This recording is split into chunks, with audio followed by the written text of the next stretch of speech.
இந்த தற்குறி சீமான் புத்திசாலி என்று ஒரு கூட்டம் நம்புதுன்னு சொன்னா உங்களுக்கு தேவை வைத்தியம். ஏன்னா நீங்க எல்லாம் பைத்தியம். எல்லாரும் தெலுங்குன்னு இவங்க திட்டுவாங்க. நேற்று ஒரு ஐயா சன் தொலைக்காட்சியில் பேசுகின்ற பொழுது சொல்லிவிட்டார், பெருஞ்சித்திரனார் என்னது எனக்கு சிரிக்கவா இல்லவான்னு தெரியல, எவ்வளவு பெரிய தியாகம் செய்த குடும்பம் அப்பா. பெருஞ்சித்திரனார் பெரியாரை போற்றி இருக்கிறார் என்று அக்கா அருள்மொழி சொன்னவுடன் பெருஞ்சித்திரனார் தெலுங்குன்ட்டான். என்ன பேசுவீங்க? முடிஞ்சு போச்சா? பெரியாரை இத்தமிழகம் பெற்றதம்மா, பெரியாரை பெற்று இழந்ததம்மான்னு பாவலரேறு பெருஞ்சித்திரனார் ஐயா பாடினது இந்த பெரியார தான்.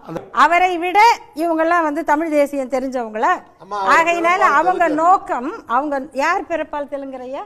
பெருஞ்சித்திரனார் ஐயா. அவரு பிறப்பால் தெலுங்கர். பைத்தியமாயவே ரொம்ப நேரம் நல்லா பேசிக்கிட்டார் ஐயா. இவர்களுடைய அதிகபட்ச இப்ப நான் இவ்வளவு புத்தகம் எடுத்து வாசிச்சிருக்கேன்ல, இவ்வளவு புத்தகங்கள், இவ்வளவு ஆய்வுகள், இவ்வளவு தரவுகளோட நான் பேசிட்டு இருக்கேன்ல, இவர்களுடைய அதிகபட்ச ஆய்வு என்ன தெரியுமா? அதிகபட்ச ஆய்வு ஒவ்வொருத்தருடைய சிறுநீரையும் டெஸ்ட் பண்ணி. எப்படா டெஸ்ட் பண்ணுவீங்க? எனக்கு தெரியலடா. அதுக்கு 11 பேர் கொண்ட குழு